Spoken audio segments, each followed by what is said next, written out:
Bonjour, bienvenue dans cette vidéo de présentation de course générateur dans sa version 3.31. Dans cette vidéo, je vais vous présenter le coefficient de fatigue et le coefficient de récupération. Donc ce coefficient de fatigue que l'on voit apparaître dans cette colonne là, c'est en fait votre état de forme que vous prévoyez dans le temps. Vous partez à 100% de vos capacités et au fur et à mesure vos capacités vont diminuer. Alors si c'est une course courte, je dirais ce coefficient aura peu d'impact. Si c'est une course moyenne ou longue, là ça peut avoir un impact non négligeable sur le temps de parcours global. Et le coefficient, après la deuxième colonne, le coefficient de récupération, il est lié au coefficient de fatigue, c'est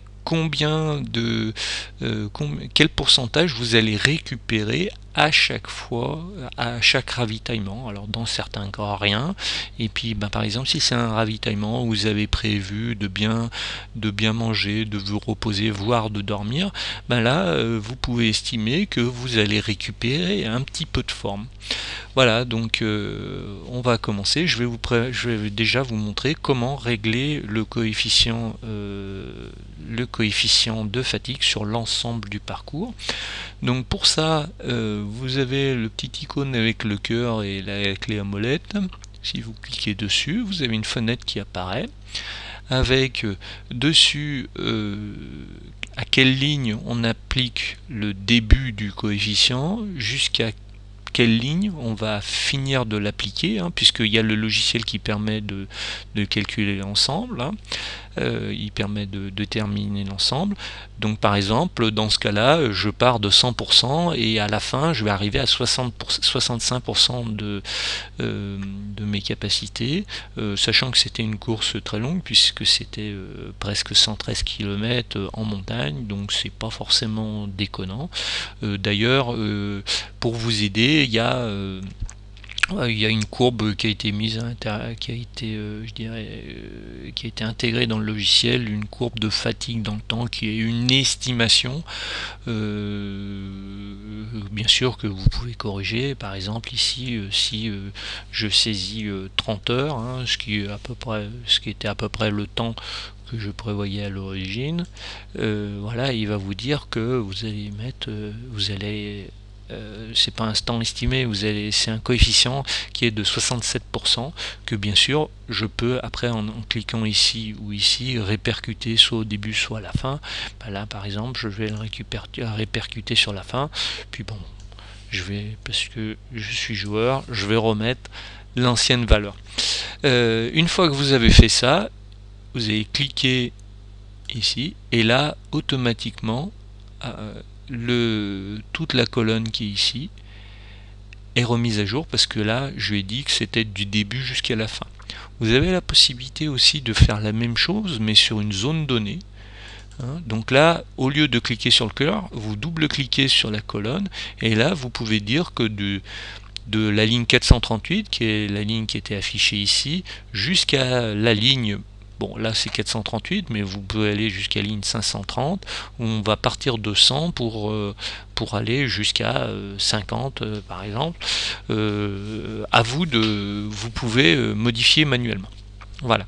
Toujours en vous aidant, vous avez toujours la possibilité de vous baser sur la courbe théorique qui est intégrée dans le logiciel. Voilà.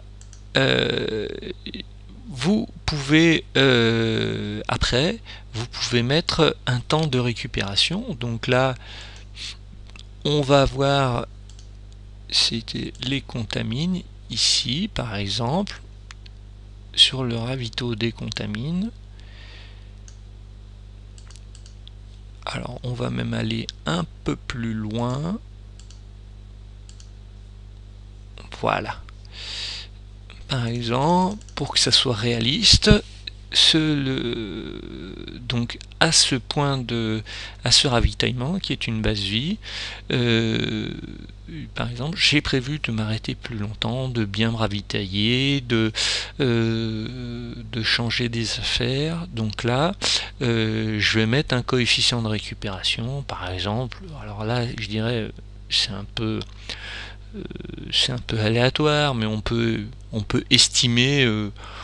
On estime qu'on va regagner quelques pourcents sur le coefficient de fatigue. Donc là, je vais double-cliquer et je vais dire, par exemple, je vais récupérer 5%, ce qui est peut-être faux, mais bon, à la rigueur, c'est une estimation comme ce que fait l'ensemble du logiciel. Hein. C'est une estimation, mais ça nous donne après des outils pour préparer, pour planifier notre course et nos parcours. Voilà. Donc là, j'estime que je vais récupérer 5% à ce niveau-là. Donc là, pour qu'il soit pris en compte, parce que là on voit que ça n'a pas été changé, il faut que je relance un calcul, le calcul de la colonne. Donc je vais recliquer sur le cœur. Il a mémorisé les paramètres que j'avais saisis avant. Je refais OK. Et là, on voit que j'ai récupéré mes 5%. Voilà, bon, j'espère que ça vous a été utile. Je vous donne rendez-vous à la prochaine vidéo.